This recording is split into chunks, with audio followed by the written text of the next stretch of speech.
Programme जी का जहां हम और आप एक मर्तबा फिर एक साथ। उम्मीद है अल्लाह ताला के फजल करम से आप सब खैरियत से होंगे। वतन अज़ीज़ और हम सब के लिए सलामती की बहुत सी दुआओं के साथ अपने आज के प्रोग्राम का आगाज़ करते हैं। और अपने आज के प्रोग्राम में हम मौजूद हैं एक बाग में। आपने हमारे बहुत से प्रोग्राम देखे, हमने मुख्तलिफ बागात में उनको पिक्चराइज़ किया, यहाँ तक कि तारीख़ी प्रोग्राम भी हमने बागात ही में शूट किए। और बागात का जब जिक्र करते हैं तो चूँकि प्रोग्राम तारीख़ी है और हमारी कोशिश होती है कि हम तारीख़ी बागात ही से आपको इंट्रोड्यूस करवाएं। लाहौर के मुख्तलिफ बागात हमने आपको दिखाए जो तारीख़ का हिस्सा रहे हैं और आज उनकी क्या हालत थी वो भी आपको दिखाई। तो अभी हम आपको दिखाएंगे कि हम किस बाग में मौजूद हैं और इसकी तारीख़ क्या है। तो थोड़ा सा पेशेंस रखिए, हमारे साथ रहिए, क्योंकि इस बाग में बहुत ही दिलचस्प पहलू हैं जो ये अपने अंदर समोए हुए हैं। तो आइए हमारे साथ। इस वक्त जिस बाग में हम मौजूद हैं इसको 1799 में पहली मर्तबा यहाँ के मुकामी तालपुरों ने अंग्रेज़ों को फ़रोख्त किया था ईस्ट इंडिया कंपनी के लिए। यहाँ पर उन्होंने अपनी एक फैक्ट्री बनाना थी, चुनांचे उस फैक्ट्री का क़याम अमल में लाया गया, लेकिन 1800 में उस फैक्ट्री को बंद कर दिया गया। लेकिन यहाँ पर एक बाग भी मौजूद था जिसको बहाल रखा गया, चुनांचे इस बाग को सरकारी बाग का नाम दिया गया। बाद अज़ां इस बाग को विक्टोरिया गार्डन का नाम दिया गया और आने वाले कुछ वक्त के बाद इसे गांधी गार्डन के नाम से भी मंसूब किया गया। और आजकल ये कराची की इंतज़ामिया के तहत जो है वो इसका इंतज़ाम देखा जा रहा है, जिसको Karachi zoological and botanical garden का नाम दिया गया है। और हम आज आपको इसी बाग की सैर करवाने जा रहे हैं जहाँ पर बहुत बड़ा चिड़ियाघर भी मौजूद है। इसके साथ साथ यहाँ पर मुग़ल गार्डन भी मौजूद है जिसकी खूबसूरती यकीनन मुग़ल एलिमेंट को अपने अंदर समोए हुए है। इसके अलावा भी यहाँ पर बहुत सी ऐसी नादिर और नायाब चीज़ें हैं जो देखने से ताल्लुक़ रखती हैं। तो आइए आप हमारे साथ, हम आपको दिखाएंगे वो तमाम जगहें, तमाम चीज़ें जो यहाँ की ख़ास पहचान है। और ना सिर्फ यहाँ की पहचान है बल्कि कराची के माहौल को भी एक ताज़गी अता करने का ज़रिया भी है, क्योंकि यहाँ पर दरख्तों की बहुतात हमें दिखाई दे रही है जो हमारे लिए इंतहाई ज़रूरी है। और शायद ये एक मैसेज भी सबके लिए है कि दरख्त लगाना कितना ज़रूरी है, और ख़ास तौर से ऐसी जगह पर जहाँ पर इंडस्ट्रियल एरियाज़ बहुत ज़्यादा हैं और हवा जो है वो बहुत ज़्यादा पोल्यूटेड हो चुकी है। तो दरख्त कितना ज़रूरी है। और शायद हमें बताया गया कि ये जितने भी यहाँ पर दरख्त मौजूद हैं ये कराची को ऑक्सीजन फ्राहम करने में एक बहुत बड़ा रोल भी प्ले करते हैं। तो हमें भी अपना किरदार अदा करना चाहिए और दरख्त लगाने चाहिए आने वाली नस्लों के लिए, पाकिस्तान को महफूज बनाने के लिए। तो आइए देखते हैं यहाँ के तमाम दरख्तों को जो बहुत कदीम भी हैं और यहाँ की तमाम स्पेशलिटीज़ को भी। तो चलिए हमारे साथ।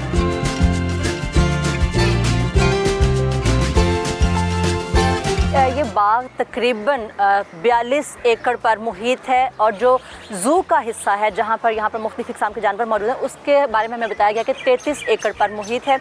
ये इतनी बड़ी जगह है जिसको शायद बहुत से अफराद तो एडवेंचर के तौर पर देख सकते होंगे चलते फिरते ही, लेकिन बच्चे और बूढ़े और ख़वातीन शायद जो है वो ख़ुद से इसको नहीं देख सकती होंगी। तो उनके लिए ये गाड़ियाँ यहाँ पर मौजूद हैं। आप अपनी अपनी बिसात के मुताबिक, अपनी ज़रूरत के मुताबिक इनका इस्तेमाल भी कर सकते हैं।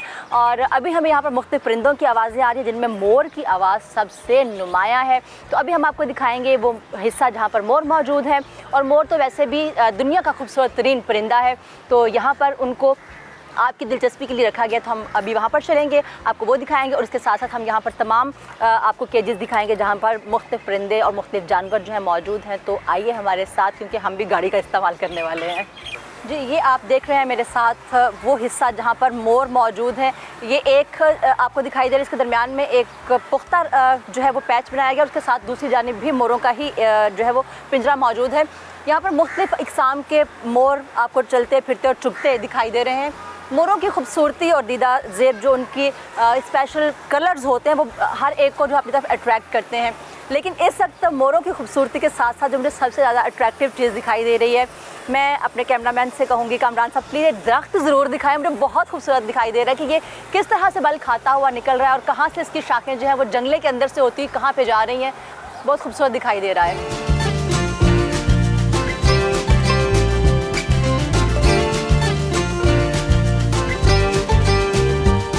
इस दरख्त ने इस पूरे जंगले को कवर किया हुआ है, जिससे ना सिर्फ यहाँ पर ठंडक का एहसास इन परिंदों के लिए जो है वो पैदा होता है, बल्कि खूबसूरती में भी इजाफा करता है। तो यहाँ पर शुतुरमुर्ग हैं जिनका पिंजरा है और वो हमें दिखाई दे रहे हैं, शायद आपको दिखाई ना दें, वो बहुत दूर बैठे शायद कुछ खाने में मसरूफ़ हैं। लाहौर चिड़ियाघर से बिल्कुल मुख्तलिफ यहाँ पर हमें दिखाई दिया कि काफ़ी फासला है और बहुत बड़े बड़े पिंजरे हैं।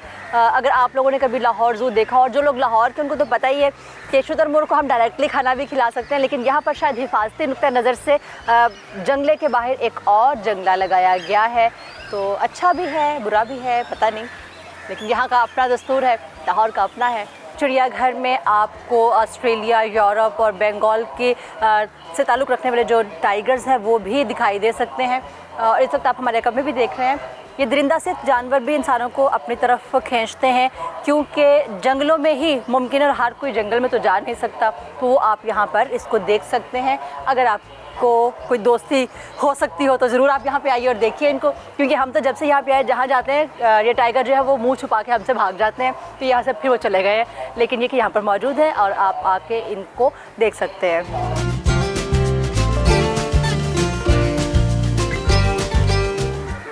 जी, यहाँ पर इस वक्त बनमानस जो है उनके केज के सामने हम मौजूद हैं और सबसे ज़्यादा एंटरटेनिंग जो है यही रहा हमारे लिए कि ये अभी इनका नाम जो है राजू है और इनके साथ जो इनकी कंपेनियन है वो रानी है, रानो है या रानी है। और अभी इनको यहाँ की जो सिक्योरिटी है यहाँ पर खातून, उन्होंने इनको आवाज़ दी, तो ये ना सिर्फ उनके इशारों पर एक्ट करते रहे, उनके बोलने पे एक्ट करते रहे और जैसे जैसे वो उनको ट्रीट करी थी वो उसके मुताबिक कर रहे थे, खेल भी रहे थे यहाँ पे अभी। और हमारे कैमरे पर इसने पानी भी फेंक दिया था। तो ये सबसे मतलब इंटरेस्टिंग अभी तक का रहा है कि ये जानवर जो है आपकी बात को समझता है और उसको फॉलो भी करता है। और जानवरों से वैसे भी प्यार करना चाहिए, मासूम होते हैं। और दूसरी चीज़ मैं जो ज़रूर कहूँगी कि मैंने अभी यहाँ पर देखा कि डस्टबिन जो है वो जगह जगह पर मौजूद हैं। ये तमाम जगह हमारे लिए, हम यहाँ पर आते हैं, खुश होते हैं, महजूज होते हैं, तो इनकी सफाई भी हम सब की ज़िम्मेदारी है। तो अगर आप कोई चीज़ इस्तेमाल करते हैं तो उसको यूज़ करने के बाद अपने हाथ में रखें, जहाँ आपको डस्टबिन दिखाई दे उसको आप वहाँ पर फेंक दीजिए, क्योंकि ये सब जगह हमारे लिए और हमें ही इसकी सफाई का ख्याल रखना है। इंतज़ामिया की ज़िम्मेदारियाँ अपनी जगह पर, इतने बड़े एक पार्क को मेंटेन करना, इतने जानवरों की देखभाल करना, तमाम जगहों को उनकी बिल्कुल उस तरह से उस हालत में रखना जैसे कि वो मौजूद थी, तो ये एक बहुत मुश्किल काम है। तमाम दरख्तों को पानी देना, पौधों को पानी देना, यानी इटसेल्फ एक बहुत बड़ा काम है। तो इसको मेंटेन करना इंतज़ामिया की ज़िम्मेदारी है, आपको सहूलियात देना इंतज़ामिया की ज़िम्मेदारी है। लेकिन बीइंग अ गुड सिटीज़न आपकी अपनी भी कुछ ज़िम्मेदारियाँ हैं जिसको आप ख़ुद ही अंजाम दे सकते हैं और हमें इस पर सोचना भी चाहिए और अमल भी करना चाहिए। जी, अभी यहाँ पर हम वो राजू के पास थे और उसने जो है मिट पे पानी फेंक दिया था और अभी हमें बताया गया कि ये जो है वो जूस पकड़ सकती है। तो देखते हैं, ये रानी है। तो रानी, ये लो, रानी ये लो, जूस लेने, ये लो। कैसे फेंकूं? जी। इंसानों की तरह जानवरों को भी उनके माहौल के मुताबिक रखा जाता है। यहाँ पर भी मुख्तलिफ़ जानवरों के लिए मुख्तलिफ़ तरह के हैबिटेट बनाए गए हैं। यहाँ पर हमें कुछ कछुए दिखाई दे रहे हैं जहाँ पे उनके माहौल के मुताबिक उनको जगह देने की कोशिश की गई है। और यहाँ पे पूरा एक ख़ानदान आबाद है कछुओं का और बहुत सुस्त जानवर कहा जाता है, लेकिन यहाँ पे आके वो सुस्ती आप अपनी आंखों से मुलाहिज़ा कर सकते हैं कि मुझे मीर का शेर याद आ गया कि वो होगा कसो दीवार के साए तले मीर, क्या काम मोहब्बत है उस आराम तलब को। तो यहाँ पे आराम तलबी आप अपने अरूज पे देख सकते हैं।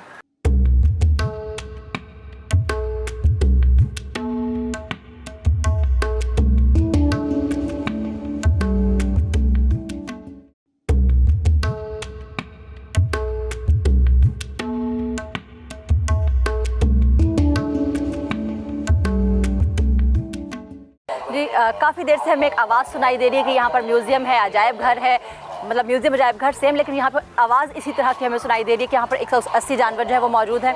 तो आइए यहाँ पर हम आपको दिखाते भी हैं, फिर बात भी करेंगे किसी से कि किस तरह के जानवर हैं, कहाँ से आए हैं और क्या स्पेशलिटीज़ हैं इनकी।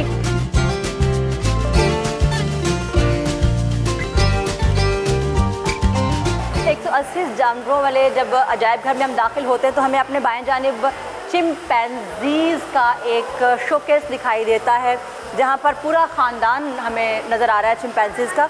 और इसके साथ आप देख सकते हैं कि एक स्कल है राइनो की। लेकिन मुझे ये समझ में नहीं आता कि हम जानवरों को हनूत क्यों करते हैं, लेकिन आपकी दिलचस्पी के लिए यहाँ पर कुछ जानवर मौजूद हैं।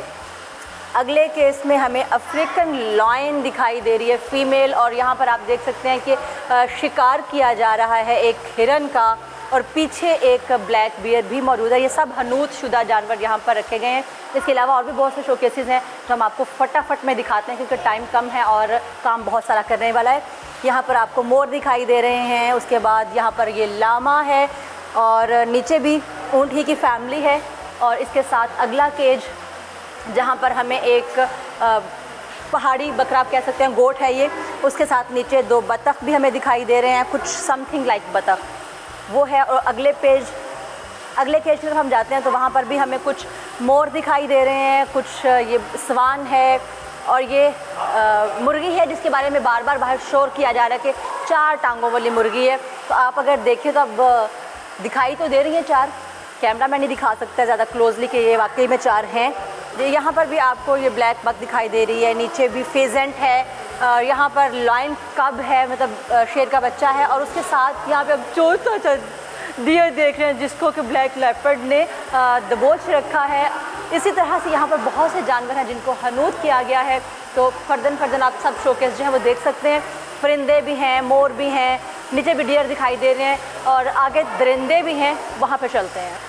यहाँ पर आप देख रहे हैं कि एक शेर जो है वो शिकार कर रहा है हिरन का, और इसके साथ भी हमें कुछ जानवर दिखाई दे रहे हैं, पीछे भी हिरन दिखाई दे रहा है। और आप अगर गौर से देखें तो इस शेर की आँख जो है अगर करीब से देखें तो बिल्कुल मतलब खौफ महसूस होता है, और एक अजीब तरह की इसके अंदर हैबत है क्लोज से अगर इसकी आँख को देखा जाए तो।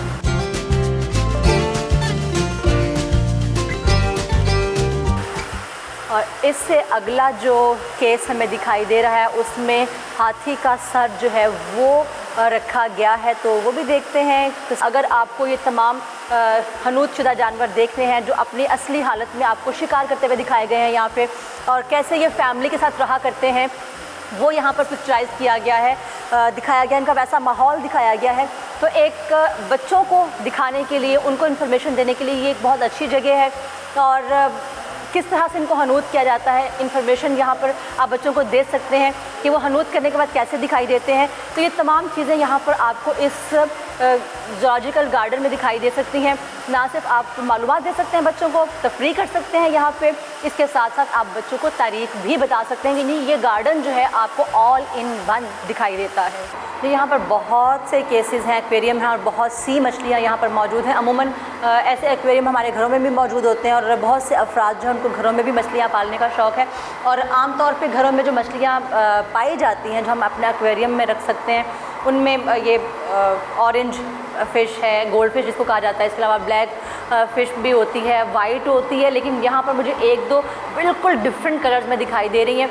हम आपको वो दिखाते हैं कि कौन कौन से रंगों की कितनी खूबसूरत मछलियाँ यहाँ पर मौजूद है। और यहाँ ख़ुद ब खुद सुबहान अल्लाह कहने को जी चाहता है कि अल्लाह ताला ने कैसे कैसी मखलूक को कैसे कैसे रंग अता किए हैं। तो आप भी हमारे साथ देखिए कि कितनी खूबसूरत चंद एक जो है हमें दिखाई दी। वैसे तो अल्लाह की तमाम जो मखलूक़ात है वो बहुत खूबसूरत हैं, लेकिन पानी के अंदर इतने खूबसूरत रंग अता कर देना ये सिर्फ उसी का काम है।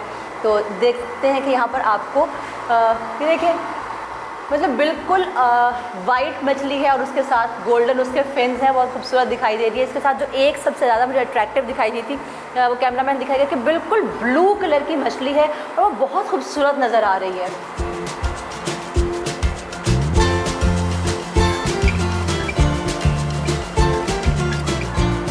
और हर मछली जो है वो आपको जोड़े में दिखाई दे रही है, पेयर में है। इसके अलावा यहाँ पर एक और मछली थी, उसके भी बहुत खूबसूरत कलर्स थे। ये देखिए, ये भी देखिए कितनी खूबसूरत है, इसके रंग कितने प्यारे हैं। और उन तमाम मछलियों को जो माहौल मुहैया किया गया है वो कोशिश की गई है कि बिल्कुल वैसा ही हो जैसा कि उनको पानी में मिल सकता है। ऑक्सीजन भी फ्राहम की जा रही है यहाँ पर। अभी कुछ देर पहले हम इसी बात का जिक्र भी कर रहे थे कि जो तमाम जगह हैं हमारे लिए हैं, इनकी सफाई का ख्याल रखना हम सब की ज़िम्मेदारी, जो इंतज़ामिया की ज़िम्मेदारी है वो उसको पूरी तरह से अदा कर रहे हैं। और ये तमाम एक्वेरियम इस बात का खुला सबूत भी है।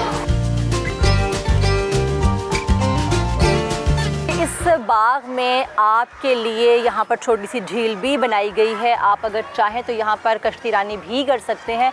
लेकिन आपकी दिलचस्पी के लिए एक और बात हम आपको बताते चलें कि लियारी नदी के बारे में तो आप सब जानते ही हैं कि वो कराची में यहाँ आसपास मौजूद है। वहाँ पे पानी मानसून के मौसम में ज़्यादा आता है और कभी वहाँ पर पानी जो है वो लेवल होता है, कभी जो है तूफ़ानी भी आ जाती है और आसपास की जो बस्तियाँ हैं वो तबाह भी हो जाती हैं सैलाब की वजह से। लेकिन जो अहम पहलू आपको बताना चाहते हैं हम वो ये कि किसी ज़माने में लियारी नदी से जो पानी आता था वो इस बाग को सैराब भी किया करता था। हम आपको पहले ही बता चुके हैं कि 1799 में इस जगह की दागबिल जो है वो डाल दी गई थी। इस तमाम इलाके पर रियासत तालपुर की इजारादारी थी, उनकी हुक्मरानी थी। लेकिन 1843 तक अंग्रेज़ यहाँ पर काबिज़ हो चुका था और तालपुर रियासत का असर जो है वो बिल्कुल ख़त्म हो चुका था। यहाँ पर मौजूद जो बागात थे, जो खेत थे, वहाँ से मिलने वाले जो फ्रूट्स थे या दिगर जो फल वगैरह थे वो कराची की छावनी में मौजूद जो अंग्रेज़ी फ़ौजी थे उन तक यहाँ से वो फल पहुँचाया जाता था। इसके साथ साथ यहाँ पर मुख्तलिफ़ अदवार में मुख्तलिफ़ जो है वो तब्दीलियाँ जो वो आती रहीं, तग़य्युर और रद्दो बदल जो है वो यहाँ पर किए जाते रहे।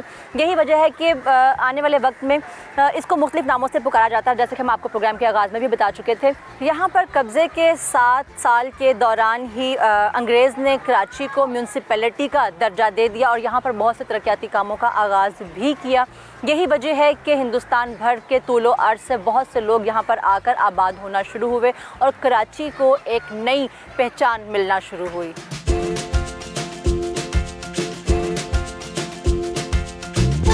क्वीन गार्डन की निस्बत से ये अवामुन्नास में रानी बाग के नाम से भी जाना जाता रहा है। यहाँ पर चूँकि ये ईस्ट इंडिया कंपनी के तहत यहाँ पर फैक्ट्री लगाई गई थी और फिर उसी की निस्बत से यहाँ पर कुछ फल और पौधे जो हैं वो उगाए गए थे, इसलिए ये जगह जो है वो सिर्फ अंग्रेज़ों ही के महजूज़ होने के लिए मखसूस कर दी गई थी। फिर उसके बाद यहाँ पर 1878 में कुछ जानवरों को लाकर रखा गया, जिसके बाद ये प्लान किया गया कि इसको चिड़ियाघर में तब्दील कर दिया जाए। चुनाचे इसको चिड़ियाघर में तब्दील करने का उस मंसूबा बनाया गया और फिर इसको आवाम के लिए खोल भी दिया गया।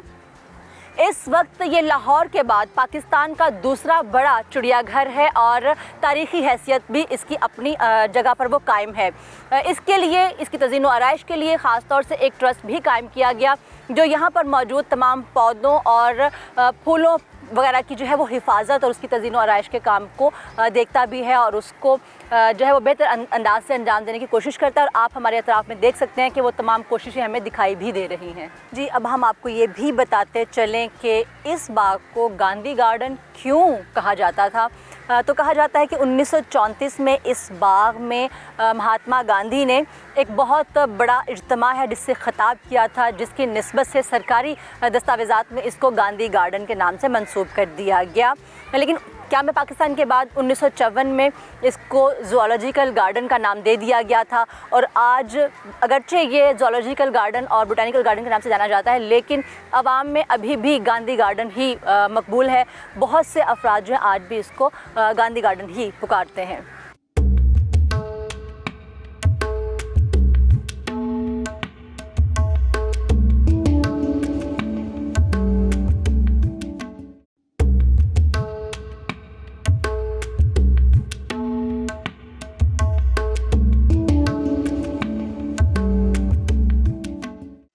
सरकारी बाग कहें, विक्टोरिया गार्डन या फिर गांधी गार्डन या फिर कराची ज़ूलॉजिकल गार्डन और बोटानिकल गार्डन का नाम दें, कुछ भी कहा जाए, इस वक्त हम इस बाग के सबसे खूबसूरत तरीन हिस्से में मौजूद हैं। अभी कल ही मैं अपने प्रोड्यूसर से पूछ रही थी कि यहाँ कराची में कोई ऐसी इमारत है जो मुग़ल से मंसूब हो, तो उन्होंने इनकार किया था। लेकिन आज इत्तफ़ाक़ से हम जिस बाग में मौजूद हैं यहाँ पर मुग़ल, अगरचे उनकी अपनी तामीर तो नहीं है, लेकिन उससे मिलती जुलती मुगलिया तर्ज पर तामीर की गई यहाँ पर इमारत मौजूद है। मुगलिया बाग ये कहलाता है और यहाँ पर आप देख सकते हैं कि कितना खूबसूरत जो है वो माहौल बना हुआ है। फव्वारे चल रहे हैं, हवाएं चल रही हैं, दरख्त हैं और इसकी जो तामीर आप देखते हैं वो बिल्कुल उसी मुगलिया तर्ज पर की गई है। यहाँ पर पानी का इंतज़ाम है। पीछे आपको एक खूबसूरत बारादरी दिखाई दे रही है, मेरे सामने बहुत खूबसूरत गेट है और इसके साथ साथ आपको दोनों अतराफ़ में अभी हम दिखाएंगे कि बेंचेस बनाए गए हैं, आप उसको तख्त नुमा चीज़ कह सकते हैं, जहाँ पर सिटिंग का अरेंज किया जा सकता है। यानी कि ओवरऑल ये खूबसूरत जगह है इस बाग की। तो आप भी देखिए इसको, हमने इसको हिस्सा बनाया आप सब के लिए, ख़ास तौर से जी का जहाँ का, क्योंकि हमारा प्रोग्राम जो है वो आपको दिखाता है बिल्कुल नई चीज़ें और देता है मालूमात बहुत सी, और आप इसकी खूबसूरती को देख सकते हैं कैमरे की आंख से हमारे साथ। लैंप्स और आबी गुजरगाहों के साथ साथ इस पुख्ता रविश से चलते चलते हम एक ज़ीने तक पहुंचते हैं। उस ज़ीने को तय करते हुए हम उस बारादरी में जाते हैं जिसका अभी मैंने आपसे ज़िक्र किया था। तो इस बारादरी को उसी तरह से तामीर किया गया जैसे कि मुग़ल्स का ख़ासा रहा है। आप देख सकते हैं कि यहाँ पर पिलर्स हैं और पिलर्स के ऊपर जो है आपको ये कंस्ट्रक्शन दिखाई देती है। इसके साथ जो जालियाँ लगाई गई हैं वो भी उसी मुग़ल तर्ज़ तामीर को मलहूज़ रखते हुए लगाई गई हैं। आप मेरे साथ अगर देखें तो आपको दिखाई देगा कि कितना खूबसूरत यहाँ पर काम मौजूद है और कितनी बारीकी से ये किया गया और जालियाँ यहाँ पर लगाई गई हैं, और उसको कॉम्बिनेशन गोल्डन और वाइट दिया गया है जो इस इमारत को सादगी के साथ साथ खूबसूरती से भी नवाजता है। यहाँ पर कोई ऐसा हमें वो दूसरा सिलसिला दिखाई नहीं देता जिस तरह से मुग़ल गार्डन में हमें दिखाई देता है कि कार्विंग का काम, इसकी सादगी ही इसकी खूबसूरती है, लेकिन इसकी आर्चेज़ और इसके जो सतून हैं वो बिल्कुल मुग़ल बागात की जो है वो याद दिलाते हैं। कराची ज़ूलॉजिकल और बोटानिकल गार्डन के चीफ़ सिक्योरिटी ऑफिसर इस वक्त हमारे साथ हैं, सलमान सज्जाद हुसैन साहब। हम इनसे बात करते हैं कि ये जो एरिया है मुग़ल गार्डन्स के नाम से जिसको जाना जाता है, इसके बारे में जो हमें बताया गया था कि आवाम के लिए बंद किया गया, क्या ये र्यूमर है और ये कब से बनाया गया, तमाम तफसीलात हम इनसे जानने की कोशिश करते हैं। अस्सलाम वालेकुम। वालेकुम सलाम जी जी। ये मुग़ल गार्डन जो है वो आम पब्लिक के लिए बंद नहीं किया हुआ, खोला हुआ है, आम पब्लिक आती है इसमें। और ये 1971 में बनाया था KMC ने खुद। ये लाहौर में हमारा शालामार बाग है, उसकी कॉपी की गई थी, उसकी तर्ज पे एक पूरा मुग़ल गार्डन बनाया गया। सामने जो है वो बादशाह के बैठने की जगह है। इसके साइड में 2 और ब्रांचेज़ हैं जिसपे वो साज़ वगैरह बजाने वाले बैठा करते थे उस टाइम। और ये पूरा दरबार की तर्ज पे बनाया गया, फाउंटेन चल रहे, एक बहुत खूबसूरत सा माहौल इसको क्रिएट किया था कराची चिड़ियाघर। अच्छा, अभी इसको जब आपने बताया कि बनाया गया था टोटल मुग़ल तर्ज पे बनाया गया और बादशाहों के बैठने की जगह भी बनाई गई, तो बादशाह तो नहीं क्या में पाकिस्तान के बाद हमें दिखाई दिए, तो इसका असल पर्पस क्या था बनाने का? लेकिन ये जो हमारे पाकिस्तान में जो चीज़ें हैं कदीम तारीख़ी, उनको ज़िंदा रखने के लिए, मतलब हम अपने बच्चों को दिखा सकते हैं कि बादशाहों के महल किस तरह होते हैं, उस तर्ज को ज़िंदा रखने के लिए ये बनाएगा। जी, यहाँ पर आप देख सकते हैं कि वही सुर्ख ईंट का इस्तेमाल किया गया है। जीना चढ़ने के बाद हम यहाँ पे पहुँचते हैं प्लेटफॉर्म पर, और इस प्लेटफॉर्म के अतराफ़ में आपको दिखाई दे रही है जालियाँ लगाई गई हैं। ये आपने अगर वो मुग़ल जो गार्डन है शालामार का उसको देखा हो तो वहाँ पर भी पानी के बीचों बीच ऐसा ही एक तख्त जो है वो बनाया गया है जहाँ पर बादशाह बैठकर मौसीकी से लुत्फ़ अंदोज़ हुआ करता था। लेकिन इसका जो स्ट्रक्चर है वो कुछ इस तरह से है कि दरमियान में एक हमें लंबी सी दिखाई देती है आबी गुज़रगाह, उसके सामने 2 तरफ हमें एक बारादरी दिखाई देती है और साथ में दरवाज़ा है। और इसके एक तरफ ये वो साइड है जो दरमियान में हौज़ है, उसके बिल्कुल सामने इसको बनाया गया है, और इसके बिल्कुल अपोजिट भी दरमियानी हौज़ के बाहर इसी तरह का दूसरा पैच भी मौजूद है जहाँ पर साजिंदे मौसीकी की धुनें बिखेरते हैं। अभी हम आपको यहाँ से लिए चलेंगे उस दरवाज़े की तरफ जिसकी खूबसूरती जो है वो देखने के काबिल है, और इसके साथ साथ एक बाउंड्री वॉल भी है जो हम आपको दिखाएंगे। हमें बताया गया है कि ये इमारत सारी जब तामीर की गई थी तो मुग़ल्स की तर्ज पर ही इसको तामीर किया गया था, और सुर्ख ईंट का इस्तेमाल था या सुर्ख रंग इस्तेमाल किया गया था जिसे बाद में सफ़ेद कर दिया गया है। और अभी आप इसको इस रंग में भी देख सकते हैं कि कितनी जाज़िबे नज़र है। तो आइए उस दीवार की तरफ भी चलते हैं। साजिंदों की नशिस्त गाह से थोड़ा आगे आएँ तो ग्रीन किताए अराज़ी के अंदर हमें ये नारंगी, गुलाबी और सफ़ेद फूलों की खूबसूरत एक कितार दिखाई देती है जो दिल मोह लेती है, और इसी के इख्तिताम पे है वो सफ़ेद रंग की दीवार जो कभी लाल हुआ करती थी लेकिन आज उसको रंग दिया गया है। लेकिन उसकी खूबसूरती आप आज भी देख सकते हैं, तामीर उसकी बिल्कुल मुग़ल तर्ज की है। उसी तरह से मेहराबें हैं, जालियाँ हैं, खूबसूरत काम है, ग्रीनरी का यहाँ पे बहुत ख्याल रखा गया है। और वही ज़ीना है। ज़ीना तय करने के बाद हम जा रहे हैं एक प्लेटफॉर्म पर, और इस प्लेटफॉर्म के सामने आप देख सकते हैं कि एक दरवाज़ा है बहुत भारी भरकम जो बनाया गया है, और इसके अतराफ़ में भी 2 बहुत बड़ी बड़ी जालियाँ जो है वो यहाँ पर लगाई गई हैं। और ये दरअसल इस पार्क में या इस मुग़ल गार्डन में दाखिल होने का वाहिद रास्ता है। कराची ज़ूलॉजिकल गार्डन और बोटानिकल गार्डन की सुबह से हम आपको सैर करवा रहे हैं। आपने बहुत से ऐसे इसके पहलू देखे जो शायद पहले आपकी नज़र से नहीं गुजरे थे, और बहुत दिलचस्प हक़ाइक़ भी हमने बताने की कोशिश की। इसके साथ साथ एक और दिलचस्प बात जो अभी आपको हम बताने जा रहे हैं वो ये कि यहाँ पर बहुत से कदीम दरख्त भी मौजूद हैं, जिनमें बरगद का दरख्त जो है वो सबसे कदीम बताया जाता है। बरगद के दरख्त के बारे में बहुत सी मिस्ट्रीज़ भी मौजूद हैं। कहा जाता है कि जब महात्मा बुद्ध को निर्वाण मिला था तो वो भी बरगद के दरख्त के नीचे ही मिला था। इसी तरह से सीता को जब बरगद के दरख्त ने उनके किरदार की गवाही दी तो सीता ने उनको दुआ दी थी। कहा जाता है कि उनकी दुआ ही का असर है कि बरगद का दरख्त जो है वो बहुत फलता फूलता है। इस बात में कितनी हकीकत है ये तो हम नहीं जानते, लेकिन इस गार्डन में एक ऐसा दरख्त भी मौजूद है जो वाकई में बहुत ज़्यादा फला फूला हमें दिखाई देता है। तो इस हवाले से हम यहाँ की डिप्टी डायरेक्टर आबदा रईस साहबा से अभी आपको मिलवाते हैं और उनसे पूछते हैं कि कितनी हकीकत है कि बरगद का दरख्त जो है वो कितना जो है वो फलता फूलता है और उसकी ब्रांचेज़ या उसकी ग्रोथ जो है वो किस तरह से होती है। तो आइए उनसे बात करते हैं। मैं GTV के जो नुमाइंदे हमारे यहाँ आए हैं उनको मैं खुशामदीद करती हूँ और बहुत शुक्रिया कि वो इस कदीम दरख्त के बारे में कुछ इन्फॉर्मेशन हासिल करना चाहते हैं। इसके लिए अर्ज़ ये है कि जो जिस दरख्त के नीचे आप खड़ी हुई हैं इसको बरगद का दरख्त बनियान ट्री कहा जाता है। इसका बॉटनिकल नेम जो है वो फाइकस बेंगलेंसिस है। ये तकरीबन हमारे पास 200 साल पुराना दरख्त है। चिड़ियाघर के अंदर इस तरह के और दूसरे अक़साम के भी दरख्त जो हैं वो कदीम दरख्तों की तादाद तकरीबन 100 से ज़्यादा है। चिड़ियाघर के अंदर ये जो बरगद का दरख्त है इसके जो दरख्तों की जो शाखें होती हैं जिनको टर्शरी रूट्स भी कहते हैं, ये रूट्स जो हैं वो एक तनावर दरख्त बन जाती हैं। जैसे कि ये अभी आपने देखा कि इस दरख्त से तकरीबन हमारे पास 14 से 15 दरख्त तनावर दरख्त बन चुके हैं और ये बहुत ही खूबसूरत दरख्त है और कराची चिड़ियाघर की जो भी खूबसूरती है उसमें इजाफा करते हैं। एक सवाल आपने ये कहा कि ये जो टर्शरी रूट्स हैं ये जैसे नीचे आएंगी तो आपने फ्लोरिंग की हुई है। ऐसा नहीं है, हमने फ्लोरिंग नहीं की हुई है, वहाँ पे हमने इनविग्रेट लगाए हुए हैं और इसकी ग्रोथ जो स्लो होती है। जैसे जैसे ये नीचे आएंगे हम वहाँ से वो इनविग्रेट हटा के इनको जगह दे देंगे और ये बड़े दरख्त में शामिल हो जाएंगे।